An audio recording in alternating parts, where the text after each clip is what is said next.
Y en Comisión de Educación, el ministro de Hacienda, Rodrigo Valdés, dijo que es inconducente el ejercicio de ponerle tiempos a la gratuidad universal. Queremos profundizar en eso.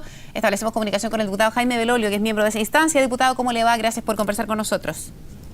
Hola Verónica, buenos días, ¿cómo está? Muy bien, nosotros quiero partir esta conversación, diputado, preguntándole o pidiéndole si nos puede profundizar más en una idea que usted ayer planteó cuando dice que básicamente lo que está haciendo el gobierno en el planteamiento de la educación superior y la gratuidad ha sido un engaño. ¿Usted nos puede explicar en mayor profundidad por qué usted sostiene esa idea? Claro, mire, lo que pasa es que en la página 20 y 21 del programa de gobierno, que fue como la Biblia en los primeros meses de este gobierno, decía exactamente que en 6 años se iba a avanzar a la gratuidad universal y que en este gobierno iba a ser un 70% de gratuidad. Luego las expectativas evidentemente se bajaron y quedaron en 60% en este gobierno, y resulta que la otra promesa con la cual hicieron campaña, con la cual supuestamente estaban adhiriendo a lo que decía el movimiento estudiantil, francamente no es cierto. Entre la semana pasada y esta semana, la semana pasada la ministra hizo también en la Comisión de Educación una larga presentación del proyecto de ley que tenía una parte del financiamiento. Entonces dijo, mire, el ministro de Hacienda es quien les va a decir cuánto exactamente cuesta y cuándo se puede cumplir ello. Y ayer el ministro lo dijo en la comisión, porque se lo pregunté yo mismo. Le dije, bueno, ¿cuánto dura esta transición y cuándo vamos a llegar entonces a esa meta, a ese régimen? Y él dijo, no puedo decirlo, ni lo voy a decir. Entonces, bueno, ¿qué es sino entonces la promesa falaz de 40 años, supuestamente, según nuestros propios análisis, que tiene obviamente una lógica electoral de presentarlo hoy día y que sea una palanca de votación para las primarias del próximo año? Lo cual es un problema para la discusión de educación superior. Porque una cosa es hacia dónde uno quiere ir con el sistema de educación superior y otra cosa es cómo lo financia. Y no es posible que el financiamiento sea lo que te oriente hacia dónde tienes que ir. Entonces yo digo que es un gran engaño porque hicieron campaña con él, luego no cumplieron la promesa que hicieron en el propio gobierno y la gratuidad en el fondo la pagan los próximos gobiernos si es que. Y ahí hay otro tema que tiene que ver con justicia, que el mismo ministro de Hacienda lo ha dejado entrever y yo creo que esta es una discusión que es relevante y que el ministro también ayer como que fue un poquito más jabonoso, pero ¿por qué se va a amarrar todo el futuro crecimiento del país a financiar la educación gratis para los más ricos? Y entonces volvamos ahí al sentido común, que no sea la plata lo que impida que un joven talentoso pueda ingresar a la educación superior. Ayer también nos mostraron algunas cifras que eran bastante alarmantes, en que la cantidad de dinero que se va a las universidades estatales, universidades también del Consejo de Rectores, versus a los centros de formación técnica e institutos profesionales, es 6 veces, a pesar de que hay muchos más estudiantes que vienen de escuelas municipales, escuelas subvencionadas y vulnerables en los centros de formación técnica e institutos profesionales. Entonces, tiene que haber un criterio de justicia en los recursos que hoy día se entregan en educación superior, pero además en dejar plata para otras demandas que son sociales, que son muy importantes. Hace un rato atrás la diputada Carla Rubilar hablaba sobre el Sename. Bueno, y nos dicen que no hay plata. Y entonces la educación inicial, que donde sabemos que allí es donde parten las diferencias, y también nos dicen que no hay más plata. Entonces, aquí es donde un gobierno serio lo que tiene que hacer es priorizar. Y el gobierno dice, mira, no tengo la plata, pero la voy a prometer en adelante, o sea, la voy a prometer para los próximos 5 gobiernos. Eso, si no es populismo, yo no sé cómo llamarlo.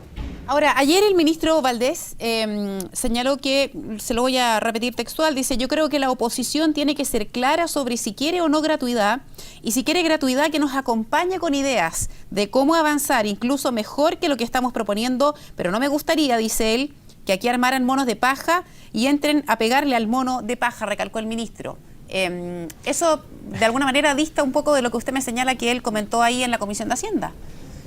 Mira, el mono de paja lo han creado ellos mismos. Si ellos fueron los que hicieron esta promesa de gratuidad, que el ministro de Hacienda sabe que no quiere cumplir tampoco. Si él sabe de que en todas partes del mundo y todos los economistas serios saben que es regresivo hacer que la universidad sea gratuita para todos.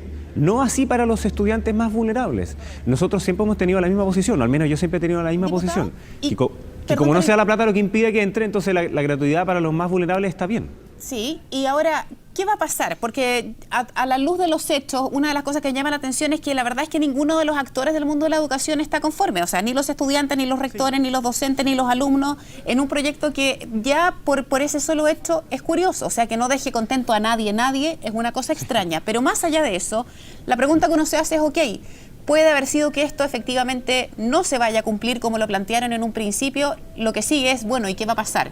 Vamos a ver de nuevo movilizaciones en las calles y una situación de un descontrol por parte del movimiento social y estudiantil. ¿Qué viene ahora? ¿Usted qué huele que va a pasar? Mire, dos cosas primero. Nosotros sí vamos a hacer una propuesta. Ya hemos planteado 7 ejes por los cuales queríamos evaluar esta reforma. La primera tiene que ver con calidad y nosotros vemos que eso no está contenido dentro del proyecto. La segunda tiene que ver con la diversidad.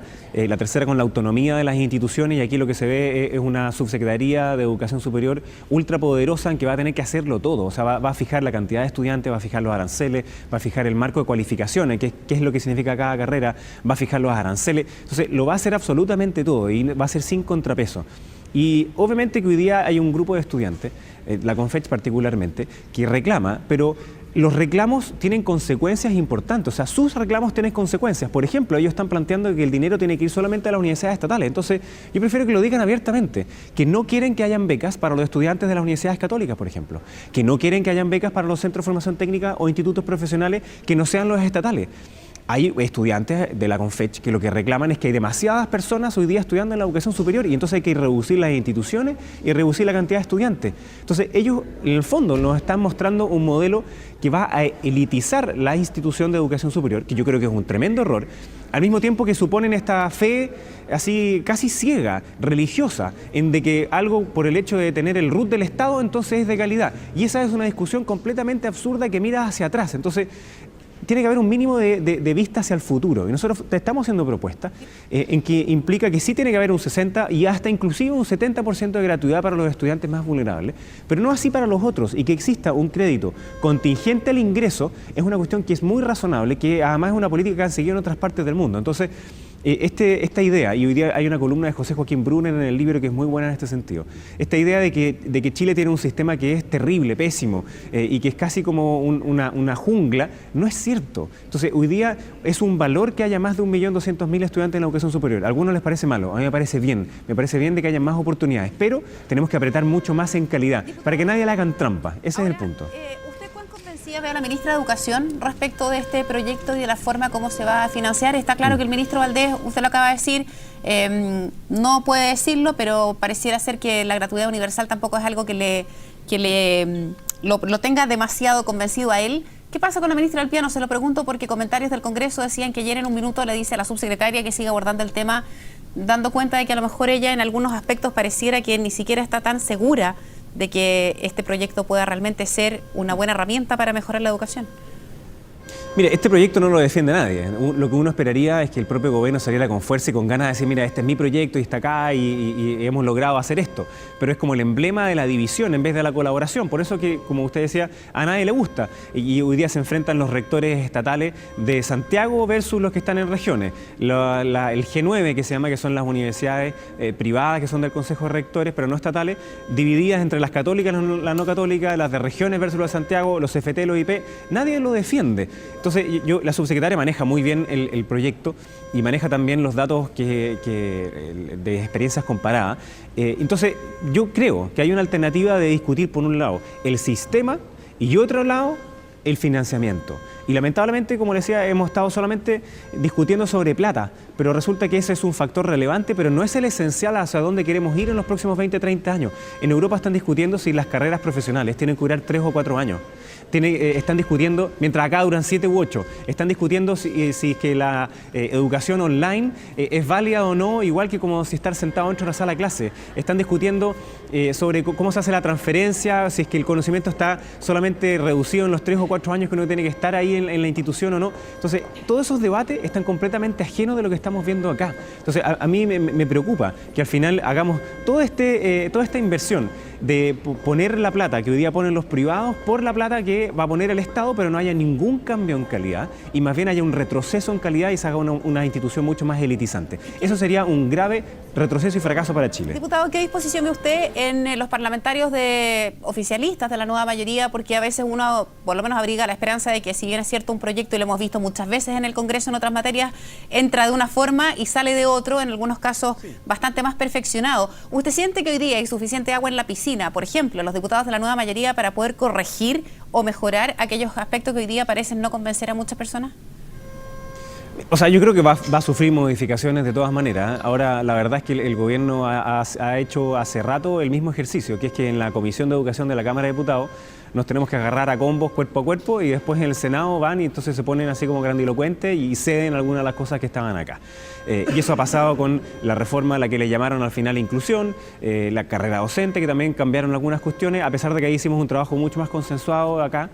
Está pasando hoy día en desmunicipalización, en que lo votamos hoy día precisamente, que el gobierno ya ha dicho que lo va a modificar de manera sustantiva en el Senado, y yo creo que va a pasar lo mismo en educación superior. Entonces yo ahí le pediría al gobierno que muestre las cartas al tiro, que diga qué es lo que quiere, y no esta idea como de, mire, yo presento este proyecto y ustedes ven qué es lo que hacen, porque al final terminan no pudiendo ordenar a sus propios parlamentarios. Yo veo que hay unas divisiones muy grandes dentro de los propios parlamentarios. Hay intereses muy disímiles, hay algunos que, de nuevo, dicen que, mire, la gratuidad tiene que ser solamente para las estatales y las otras no. Otros tienen una aversión hacia todo lo que no sea de ruta estatal. Otros quieren solamente lo universitario y no los CFT, los IP. Entonces, pero sí tenemos alguna conciencia colectiva de que la calidad es un tema central. Entonces, bueno, yo esperaría que nos pusiéramos de acuerdo, al menos en ciertos proyectos, o en cierta parte del proyecto, que tiene, no sé, que va a servir para los próximos 20 o 30 años. Y no solamente la discusión de la plata, si hay más plata para la estatal o no, de si el rector de la estatal es amigo mío, si yo soy de una región, entonces que el rector me pidió que no. Entonces, ahí parece que fuera una discusión solamente de intereses, más que basada en los estudiantes y el futuro. Entonces, ese es el camino que yo espero que siga esta discusión en calidad, en diversidad, que no haya discriminación arbitraria, ni a las instituciones, ni a los propios estudiantes, que descentralicemos más, que apoyemos a las regiones y que no tengamos una visión nostálgica de lo que fue la universidad hace 40 o 50 años, porque eso ya pasó, no solamente en Chile, sino que también en el resto del mundo. Bien, diputado, le quiero agradecer mucho estos minutos de conversación. Que tenga un buen día. Bueno, que le vaya gracias bien. a ustedes. Hasta Chao. luego.